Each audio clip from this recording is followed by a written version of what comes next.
raise my voice. I don't deserve that kind of intensity anymore. Once, I imagined my rage would shake walls, crack glass, rip the sky open. Now it just sits there, like stale smoke in a room no one visits. You're here, listening, but understand this. I am not talking to you as a guide, or a savior, or anything noble like that. I am talking to you because I've already started to rot, and pretending otherwise has become exhausting. If my words cut you, it's only because they are already buried in me. I used to believe I was different. That's how it always begins, doesn't it? With that quiet arrogance that whispers, everyone else will fall off, but not you. You're built for more. I carried that thought like a medal pinned to my chest. I wore ambition like armor. I thought pain would never tame me, that fear would never bargain with my choices. And now, look at me. Look carefully. I am not a dramatic tragedy, not some spectacular implosion. I am something worse. A slow, consistent surrender. An expert in the art of looking away from myself. You want change. So did I. You want your life to twist into something brighter, sharper, heavier with meaning. So did I. And yet, we share the same disease, don't we? You want change, but you don't want to feel the tearing of it. You want transformation without fracture, rebirth without a single scream. That is the contradiction that stalked me for years. That is the fracture that widened under every small, comfortable choice. I told myself I was waiting for the right moment, the right alignment of circumstances, the right mood, the right energy. It sounds almost reasonable when you say it out loud, almost intelligent. But time is indifferent. It does not lean in to listen. It does not pause out of respect. It moves, with or without you. And it dragged me forward, even while I pretended I was standing still. I didn't wake up ruined one day. There was no grand announcement, no breakdown in public, no cinematic collapse on the floor with dramatic music swelling in the background. No, it was quieter than that. It was a series of mornings where I felt just a little heavier, a little more distant from the person I thought I would become. A series of nights where I lay awake, scrolling through the debris of other people's lives, telling myself I was too tired to fix my own. Decay doesn't arrive like thunder. It arrives like dust, settling quietly in the corners of the self, until one day you realize the air you're breathing has been thick with it for years. Comfort was the name I gave to it. Such a soft word, almost innocent. I called it rest, recovery, me time. I told myself I had earned it, that life was hard, that the world was cruel, that I deserved to lie down for a while. And maybe I did at first. Maybe you do too. But there's a line where rest becomes sedation, where relief becomes retreat, where softness becomes surrender. I crossed that line so gradually, I didn't feel it. I only knew that my hunger had become quieter, my urgency more negotiable, my fire something I describe in past tense. You might still call it relaxing. I can't. Not anymore. To me, it looks like slow self-destruction at a speed your nerves have learned to tolerate. A collapse stretched thin across years, so you can pretend you're not falling. So let's begin, you and I. Not with comfort as a harmless indulgence, but as the thing that took everything sharp from me, while I thanked it for the mercy. Comfort is not the soft pillow, the warm room, the extra hour of sleep. Those are just its costumes. If that were all it was, I wouldn't be here dissecting the corpse of who I could have been. No, comfort is more precise than that, more surgical. Comfort, in its purest form, is the absence of resistance, the absence of friction, the absence of anything that reminds you that you are not yet who you pretend to be.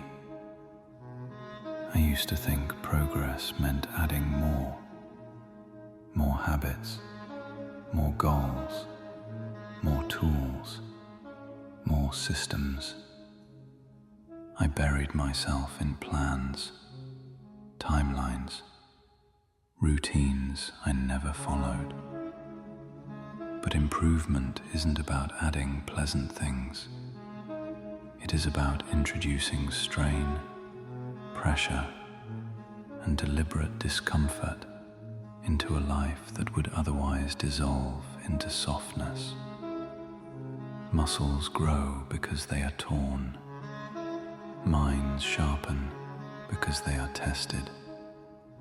Character becomes real when it is pushed against something it cannot easily break. I knew that in theory. You probably do too. It's printed on gym walls and motivational posts. But there is a vast distance between knowing the principle and letting it carve into your actual days. In that distance, comfort thrives. Comfort feels good now. That is its trick. It offers instant relief, warm and numbing. Discomfort feels painful now. It offers nothing immediate, but sweat, effort, and uncertainty. So I made the trade, again and again. Future for present, potential for convenience. I called it being realistic, as if I were too wise to chase what hurt. But I wasn't being wise. I was being weak. There's no poetic way to clean that up. You do this too, don't you? Don't look away. Don't flinch into defensiveness. Just sit with it for a moment. How many times have you settled into the soft embrace of the familiar, rather than stepping into the harsh light of change? How many days have passed where you did nothing that scared you, challenged you, or forced you to confront your own inadequacy. You might say you're tired, that life is already too much, that stress is killing you. I said all of that, over and over. But here is the thing I had to swallow like glass. I was not tired. I was untested. The exhaustion I carried was not the weight of exertion, but the heaviness of avoidance. It is strangely tiring to constantly run from the work you know you should be doing, to wake up every day knowing you will disappoint yourself in small, negotiable ways. That is not physical fatigue. That is spiritual. That is the soul sagging under the burden of its own excuses. Comfort made sure I never had to feel the friction of my own limits. I stayed just within the perimeter of what I could already handle. I avoided anything that might expose how average I was beneath the fantasies. I protected my ego by sacrificing my future. I chose the illusion of being okay over the violent clarity of being broken and rebuilding. So when I speak of comfort now, I am not speaking about blankets and quiet evenings. I am speaking of the force that coaxed me into surrendering my edge, one easy moment at a time. The force that gently took my ambition by the hand and led it to a chair, then tied it there with invisible rope made of justifications. I thought comfort was my ally, my sanctuary, my shield against a hostile world. But in truth, it was the silent accomplice in my decay. It didn't destroy me in one clean strike. It simply stood beside me, day after day, while I chose not to resist anything, while I chose softness over strength, while I slowly trained myself to accept less from myself than I knew I was capable of. You can call it balance if that makes you feel better. You can tell yourself that you're just protecting your peace. But there is a peace that is earned and a peace that is purchased by surrender. I chase the second one, the one that requires you to stop moving so life stops hurting.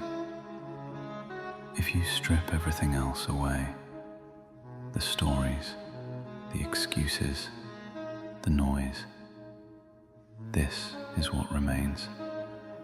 I did not fail because the world was too hard. I failed because comfort made it too easy to never truly try. And that is the nature of it. It does not fight you. It does not shout. It simply waits for you to lay down your weapons, one by one, until you forget why you ever picked them up. That is where my decay began. Not with a disaster, not with a catastrophe, but with a choice so small it seemed harmless. The choice to avoid discomfort whenever I could. Over time, that tiny choice became the axis of my life. And without realizing it, I rotated around it, further and further from the person I thought I would become. You might think you're different. I used to. That belief is one more comfort you may not afford much longer. Decay never announces itself. It doesn't burst through the door or tear apart the ceiling so that everyone can witness the collapse. It prefers subtlety. It slips in through thoughts you don't question, choices you swear are harmless. It dresses itself as relief, as a day off, as I'll do it later. I didn't notice it at first. Why would I? I thought I was safe. I thought I was too aware, too strong, too ambitious to fall into traps that only caught the weak. But the rot is patient. It doesn't need you to be stupid, just comfortable. I always imagined destruction as dramatic, loud, eye-opening, something that smashes you to your knees and shocks you awake. But the truth is far more pathetic. You don't wake up broken. You wake up slightly less yourself, one faintly compromised choice at a time, one dream you postpone because you're not ready, one risk you avoid because failure would be embarrassing, one moment where you look in the mirror and pretend you don't see the corner of your spirit beginning to cave in. Every time I hit snooze, I decayed, not because the extra sleep mattered, but because I trained myself to delay my own life. Every time I told myself I'd start tomorrow, I let a piece of tomorrow die in advance. Every time I chose distraction over discipline, entertainment over evolution, comfort over confrontation, I wasn't relaxing. I was erasing myself slowly enough to not panic. And you know what's terrifying? How gentle the process is. There's no pain, no alarm, no wound to point at, just a gradual lightness. Not the comforting kind, but the kind you feel when pieces of you start falling away, unnoticed. I used to blame circumstances, my schedule, my stress, the world for not giving me the right opportunities, people for not understanding what I was capable of. But deep down, a quieter truth was always humming beneath the excuses. I was rotting because I allowed it, because avoidance became easier than ambition, because staring at screens required less courage than staring at myself. I never thought I would choose mediocrity. No one does. You drift into it. Comfort hands you a soft pillow and says, just rest for now. And while you sleep, it steals your hunger. It takes the parts of you that once made you restless and hides them somewhere you'll never think to look. One day, you realize you can barely remember what you used to burn for. You can't recall what it felt like to wake up with defiance in your chest. That emptiness you feel sometimes, that strange ache that flares up when you see someone else living the life you once wanted. It's not jealousy, it's recognition. A part of you remembers exactly who you were supposed to be, and mourns for them. I spent years refusing to face that morning. I told myself I was fine. I was functioning. I was surviving. But survival without purpose is its own kind of death. That's what the rot does. It keeps you alive enough to feel the loss, but numb enough to ignore doing anything about it. You drift. Days pass. Weeks blur. Seasons change. You look back and see no growth, no evolution, just time that moved while you stood still. Sometimes I tried to convince myself I was changing. I made plans, promises, fleeting bursts of effort. But the rot doesn't panic when you try once. It knows you will return to what is easy. It knows you are built from habits, not hopes. And it knows your habits now bow to comfort. Here's the worst part. You always know the truth before you admit it out loud. You can lie to others with surprising skill. You can even lie to your own reflection if you don't stare too long. But somewhere, under the denial, under the bravado and excuses, there is a version of you that watches everything you do. It witnesses every retreat, every surrender, every opportunity you let dissolve. It keeps score quietly, and eventually it stops believing in you. When that happened to me, I didn't cry. I didn't scream. There was no dramatic scene, just a chilling silence inside, like a room abandoned mid-conversation. The part of me that once pushed, once demanded more, once refused to settle, simply stopped expecting anything from me at all. That is the moment you truly begin to decay. Not when you fail, but when the part of you that tries goes silent.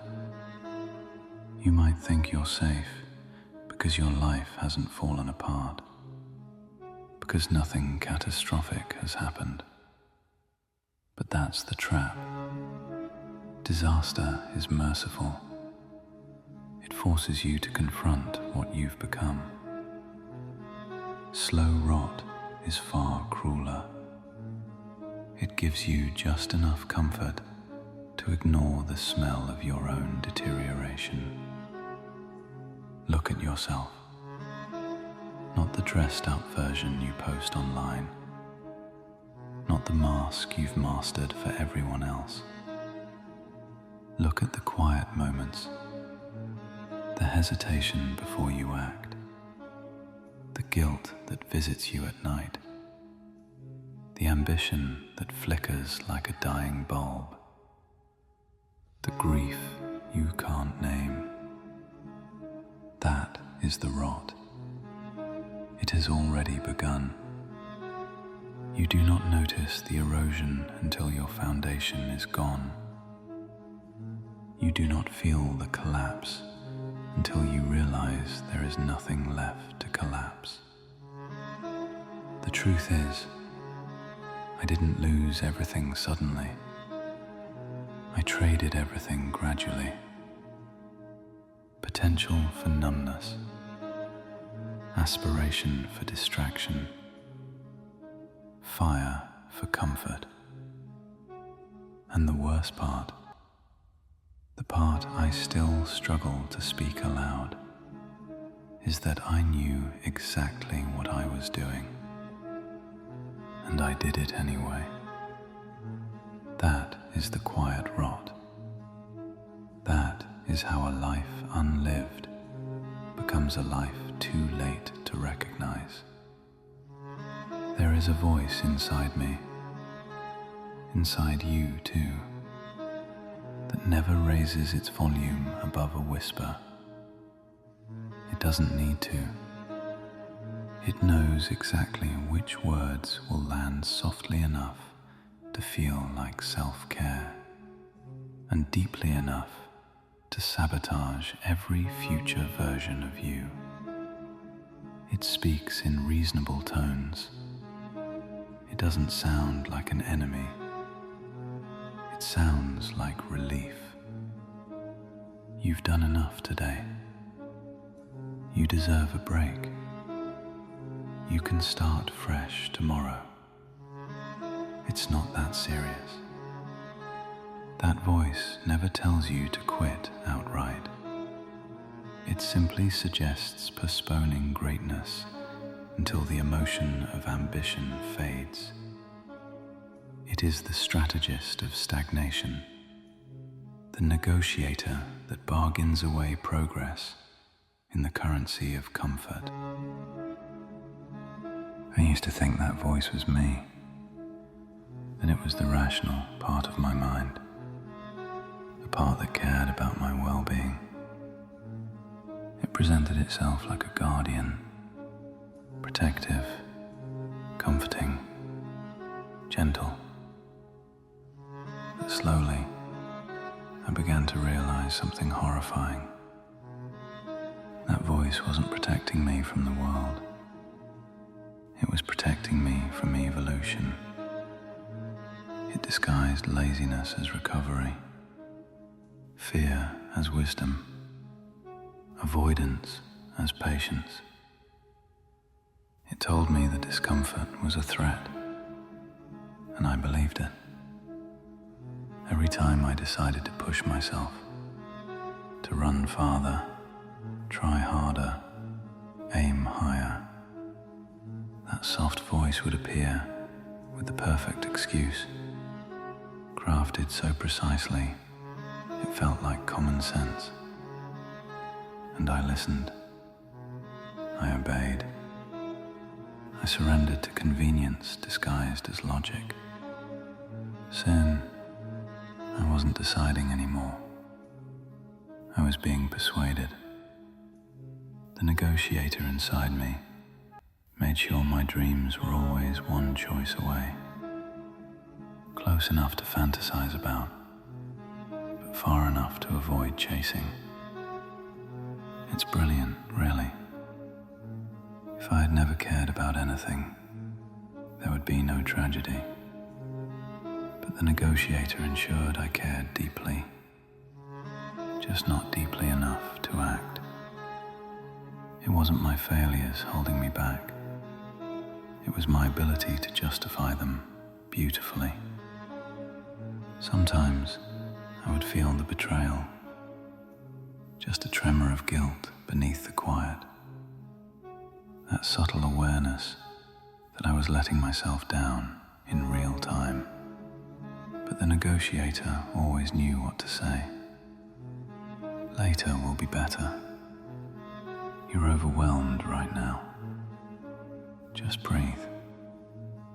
What a seductive lie. What a perfectly constructed trap. I built a life out of delays, a future made of unfinished beginnings, potential that existed primarily in the past tense. You see, the negotiator doesn't need you to collapse. It only needs you to drift, just a little, every day. It will let you dream as long as you don't act. It will let you imagine success as long as you accept failure in installments. Over time, a horrifying realization sets in. You are not losing battles. You are not even fighting them. You're letting them expire quietly, without resistance, without scars, without stories. And the world will never know what you could have become, because you never left enough evidence that you were anything more than what you settled for. The negotiator inside me didn't break me. It convinced me to stop resisting the breaking. You might think you still have time. I thought that too. But time is clever. It has a way of disappearing precisely when you assume it belongs to you. I used to tell myself that I was fine because there was no catastrophe, no ruin, no raw and bloody collapse. But now I understand. Catastrophe is merciful. It forces decisions. It demands rebirth. Stagnation is slow poison, and the internal negotiator is the one holding the cup. If you believe the voice that protects your comfort, you will never hear the voice that protects your future. One will always silence the other. And trust me, comfort fights dirty. It knows that your greatest weakness is the promise of tomorrow. Tomorrow is where all dead ambitions are buried. That voice inside you, it will never stop trying to negotiate your potential away. The only question is whether you will finally recognize it for what it is. Not a friend, not a guide, not self-care, but weakness with excellent manners, decay with a soothing tone, the enemy making deals in your name. Let's remove the illusions now, every single one of them, not with anger, but with the kind of clarity that leaves no room for excuses to hide in. When you hear consequences, you probably imagine something loud, life-changing, catastrophic, something you can point to and say, there, that's when everything fell apart. But that is not how a life collapses.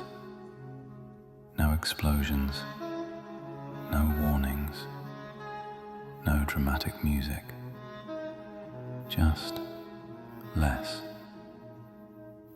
progress, less growth, less pride in the mirror, less fire behind the eyes. Your life doesn't shatter, it flattens. Days start to look identical, not peaceful, predictable, not calm, dull, not stable, stuck. And the world around you keeps moving, changing, accelerating. You watch people you once stood beside, people with no more talent than you, pull ahead. At first, you feel nothing, then irritation, then the kind of envy you refuse to name. You scroll past their milestones with a tight chest, whispering to yourself that they got lucky, had better circumstances, more support, because the truth stings too sharply to say. They simply used the time that you wasted. You age, not dramatically, but noticeably. The timeline for someday shrinks. Opportunities show up less often. People stop expecting you to become something greater because you've shown them repeatedly that you won't. And that's the most brutal part. The world stops believing in you long after you stopped believing in yourself. You feel it when someone asks, "So, what are you working on now?" And your answer is silence, disguised as laughter. You feel it when you look at old notes, old dreams, old promises, and realize they have more ambition in them than you do.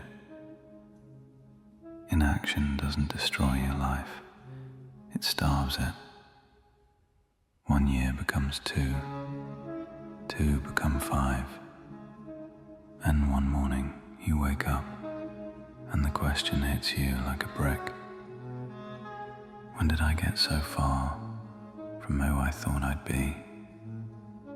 And the only honest answer is, when you were doing nothing. You told yourself you were waiting for stability, waiting for clarity, waiting for the right moment, the right inspiration, the right feeling. But inspiration doesn't come to the comfortable. Momentum doesn't visit the motionless, and time doesn't negotiate. You don't drift to the top of the mountain. You decay at the bottom. One day, regret will become heavier than fear. That's the moment you see the truth. Your life didn't disappoint you. You disappointed your life. You will recognize the face of resentment. Every time someone else grows, that resentment gnaws a little deeper, whispering that their success is an insult to your stagnation. But resentment is just admiration poisoned by inaction. You may try to escape, distract yourself, celebrate things that don't matter, convince yourself that average is enough. But the human soul is wired to know when it is being wasted, and that internal knowing never stops burning, even when everything else has gone numb.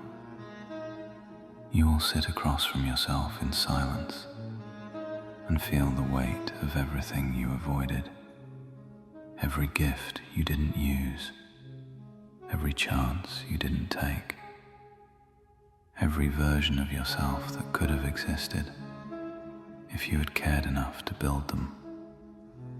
People fear death, but there is a death that happens first, the death of potential, and it happens quietly, without funerals, without tears, without anyone noticing, except you. When that realization finally arrives, and trust me, it always does, the truth will hit like a slow-moving train. You had time. You simply chose not to use it. And time does not forgive that choice. Not now. Not ever. That is the consequence of inaction. A life that doesn't fall apart. Just a life that never mattered. Let's break the illusion that decay is abstract. It is not philosophical. It is biological. It is structural. It is visible in the reflection, audible in the breath, measurable in the missed opportunities you try not to count. Comfort leaves fingerprints all over the body, the mind, and the direction a life is supposed to take. And though I once thought I was immune, I now understand understand. Every part of me told the story of what I refused to do. The body, a mirror that never lies.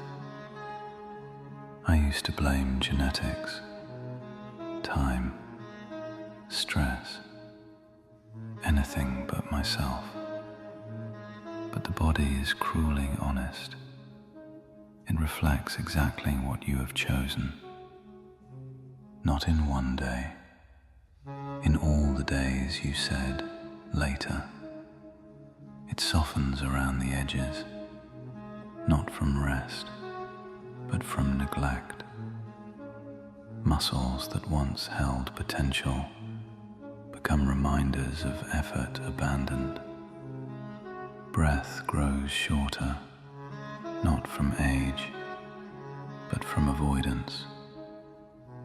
The mirror becomes a courtroom where every avoided challenge testifies against you. Your body remembers every moment you chose ease over effort. It becomes the proof you can't argue with. You don't gain weight. You gain the weight of your own excuses. The mind, a noise-drenched prison. I wanted clarity, direction, focus, but I fed my mind distraction like junk food, endless scrolling, pointless consumption, noise to drown out the shame of stillness. The mind doesn't collapse dramatically. It becomes overstimulated and under-disciplined. Thoughts lose their sharpness. Attention becomes slippery. You begin forgetting what matters because you've trained yourself to only absorb what doesn't. Silence becomes uncomfortable because silence exposes truth, and truth threatens comfort. You tell yourself you can't concentrate, but the real issue is that you've conditioned your mind to avoid anything that requires depth. Your mind is not lost. It is drowning in everything you use to escape yourself. Life direction, the disappearing horizon. There was a time I knew what I wanted. I could articulate it with fire in my voice. But as time passed, that fire flickered into doubt. Not because I forgot the dream, but because I feared the failure. It is easier to claim confusion than to admit terror. So I pretended I didn't know what I wanted, because wanting something meant risking the humiliation of not achieving it. I traded desire for ambiguity, responsibility for hesitation, courage for comfort. The path didn't vanish. I simply turned my back on it long enough to forget the direction. We call it searching for purpose, but often it is just running from the discipline required to pursue the purpose we already know. Purposelessness isn't a mystery. It is a decision repeated until it becomes your identity. The universal diagnosis. The problem isn't complexity. It never was. The structure of progress is simple. Do what must be done, even when you don't want to, especially then. But comfort convinced me that discipline was cruelty, that effort was optional, that wanting growth was enough. So here I stand, not defeated by the world, but by the deal I made with my own weakness. And you, if any part of this feels familiar, you already know exactly which version of yourself you've been betraying. There comes a moment, a specific, unforgettable fracture in time, where pretending stops working, where the negotiation, the excuses, the soft justifications all lose their power. That moment arrives the first time you truly look at yourself without flinching. Not the curated self you present to the world, not the identity crafted from filters and confidence borrowed from other people's applause. No, the raw, unedited version, the one that knows exactly what you promised and exactly what you failed to become. And when you finally stare into that mirror with honesty, the verdict is brutal. You are the reason you are behind. You are the reason you are unhappy. You are the reason your life is stagnant. Not your past, not your parents, not your job, not society. You. It's not a scream, it's a whisper, the kind that crawls underneath your ribs and stays there, because you recognize every word. You've known this truth for years.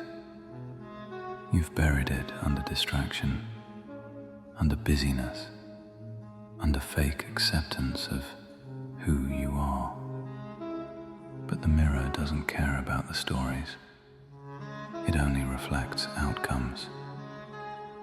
You had opportunities to grow, and you turned them down. You had moments to act, and you delayed. You had time, and you wasted it. You were not denied greatness. You abandoned it. It's sickening, isn't it, to realize your biggest betrayal wasn't done to you. It was committed by you. You could cry about unfair circumstances, but even tears would know they're lying. You were not stopped. You paused. You postponed. You procrastinated until potential suffocated in your silence. The mirror does not accuse. It simply shows what you've done.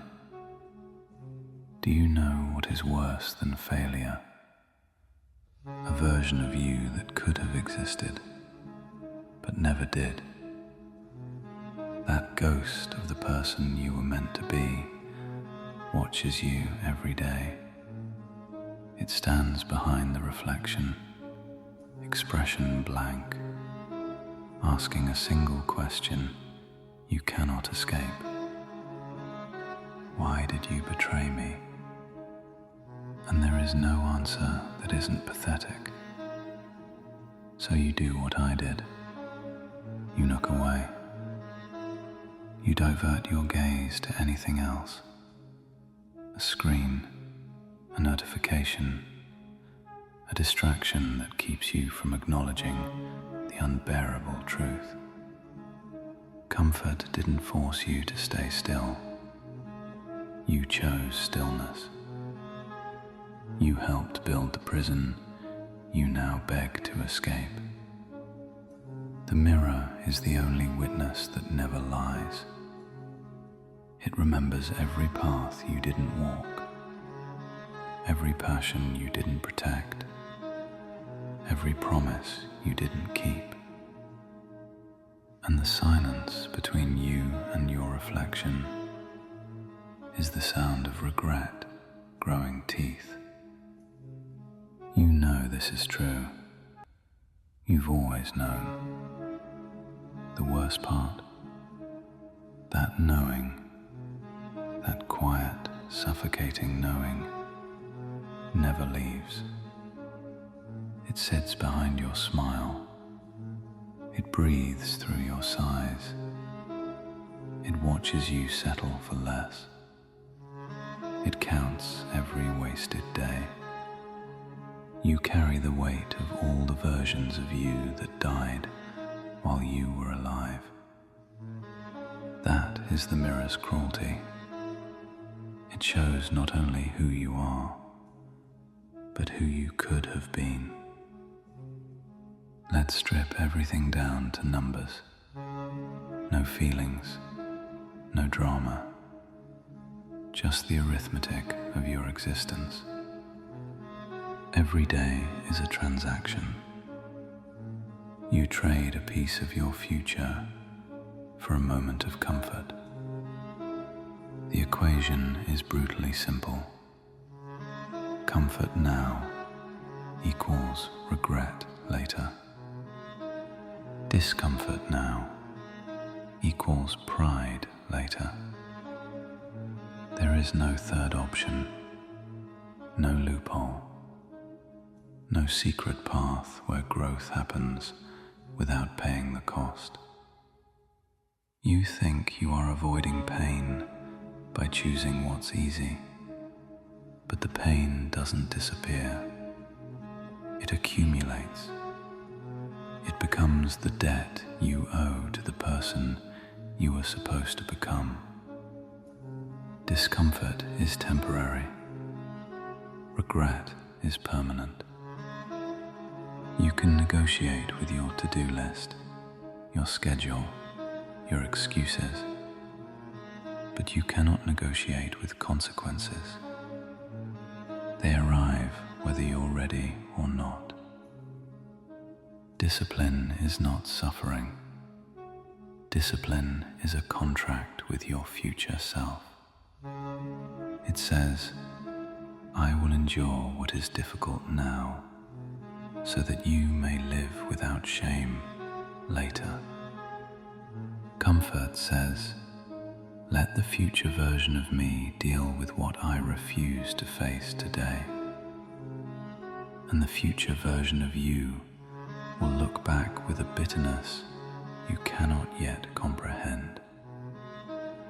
This isn't philosophy, it's math. Do the hard thing, you gain strength.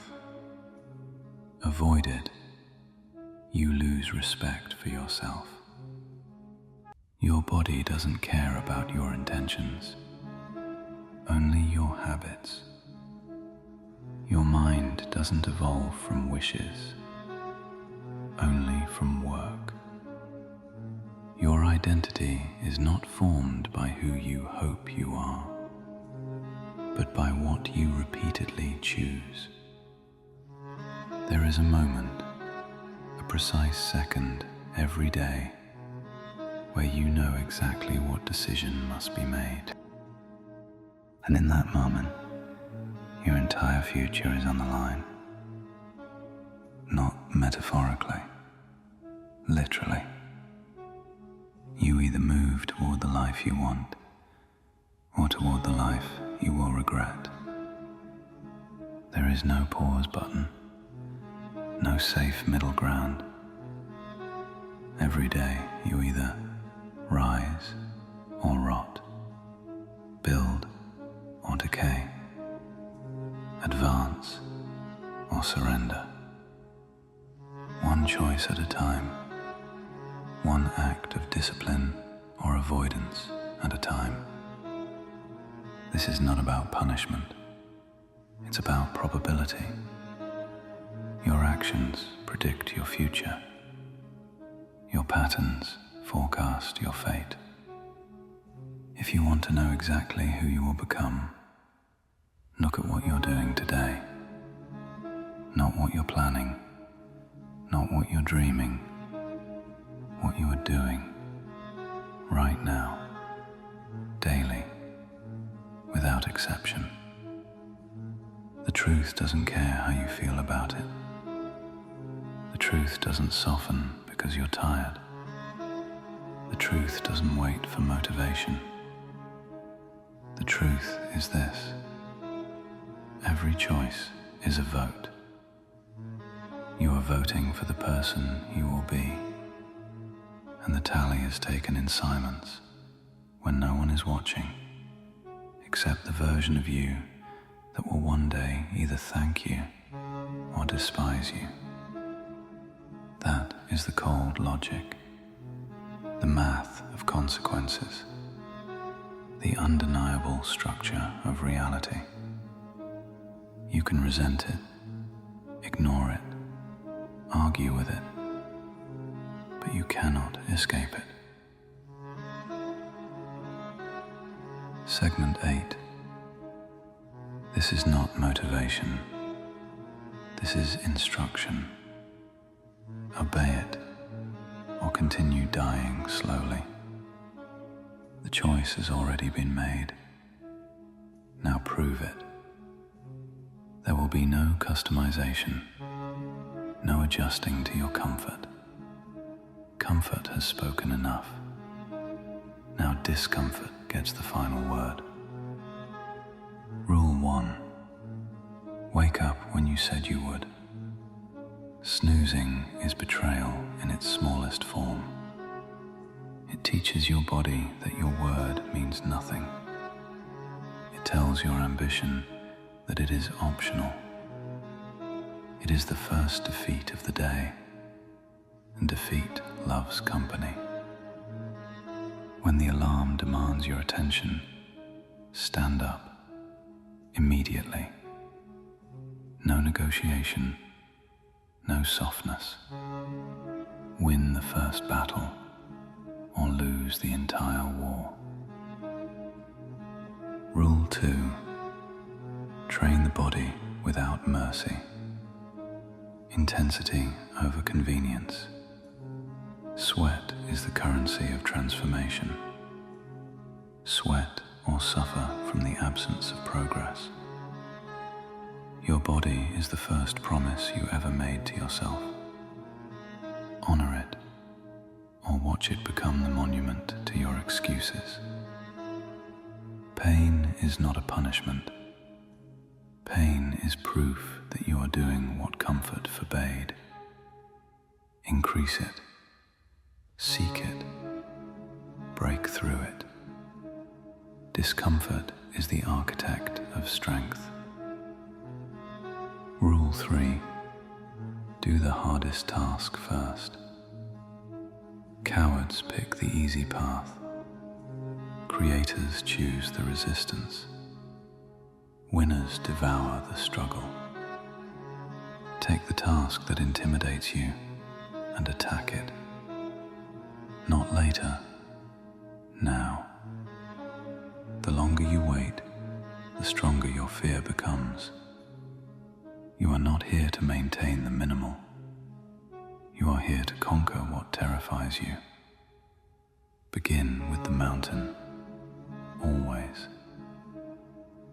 Rule 4. Sit alone with your mind. Silence is a battlefield. If you cannot sit with your thoughts already control you. 10 minutes. No distraction, no escape, just you and the truth that emerges. Let your mind reveal what you've been running from. Let the discomfort carve discipline into your spine. Rule 5. End the day with proof of effort. If you did not strain, you did not grow. You do not get to rest from doing nothing. You do not get to celebrate avoiding the hard thing. You do not get to feel proud for surviving another day of stagnation. Before you sleep, demand the answer. Did I suffer for a better future today, or did I hide behind comfort again? If the answer is weakness, do not close your eyes with peace. Let the guilt ignite tomorrow's war. Let the shame command your uprising. zero excuses, zero exceptions. This is not a lifestyle. This is a reclamation. Your identity has been hostage to comfort. Now, you revolt. There is nothing more to discuss. No more trying. No more laughter. No more surrender disguised as self-care. You move or you decay. You choose or you lose. You advance or you rot. This is the manifesto that comfort fears. This is the discipline that regret cannot survive. This is the structure that resurrects the version of you you've buried under years of hesitation. Tragic peace, acknowledging what cannot be undone and what must begin anyway. This ends here, not with a roar, not with a triumphant declaration that erases the past, but with the quiet acceptance of everything I failed to be, everything I delayed, everything I abandoned. There is no victory in this moment, only honesty, a bitter kind of truth that tastes like rust and memory. I know what I've done to myself. I know how many times I stood on the edge of change and stepped backward into the familiar. I know how long I fed the hunger of my comfort while starving the hunger of my potential. And I know the cost. I feel it in the tremor beneath my confidence, in the silent collapse behind my eyes, in the ache of knowing that parts of me will never fully recover. Those lost days, they are gone. There is no reclaiming them, no rewriting the chapters I neglected to live, no resurrecting the versions of me I left to die under the weight of postponement. I must carry that grief. I must wear it as part of who I am now. But regret, once acknowledged, becomes something else. A compass. A pain of what I did or refused to do has finally outgrown the comfort that caused it. And that shift is enough to begin. I do not need triumph. I do not need applause. I do not need forgiveness. I only need movement. Even the smallest motion in the direction of the person I refuse to lose again. Comfort may still whisper. Weakness may still bargain. Fear will still stand in the doorway, pretending to protect me. But now I know their voices. Now I know their strategy. Now I know what they stole. And knowing that, truly knowing that, is a wound that does not close. Maybe that is the point. Growth is not a sunrise. It is a scar that teaches you where the darkness lives. So let this scar remind me of every second I wasted, waiting for strength to appear. Strength does not appear. It is built. One painful choice at a time. One confrontation. One refusal to rot. If I rise, it will not be clean. It will not be graceful. It will not be free of the past. But I will rise with evidence of the war etched into me. Comfort will always offer me the easy death. slow, quiet, painless, I will decline. If I am to burn, I will burn forward. If I am to bleed, I will bleed becoming. And if I fall again, I will not pretend I didn't know better. I will simply stand up differently. Some journeys begin with hope. Mine begins with consequence. There is no peace in this, only resolve, only scars that finally earned their purpose, only the understanding that pain is not punishment. Pain is proof that I have stopped surrendering. So no, I am not healed. I am not whole. I am not forgiven. But I am awake, and that is enough.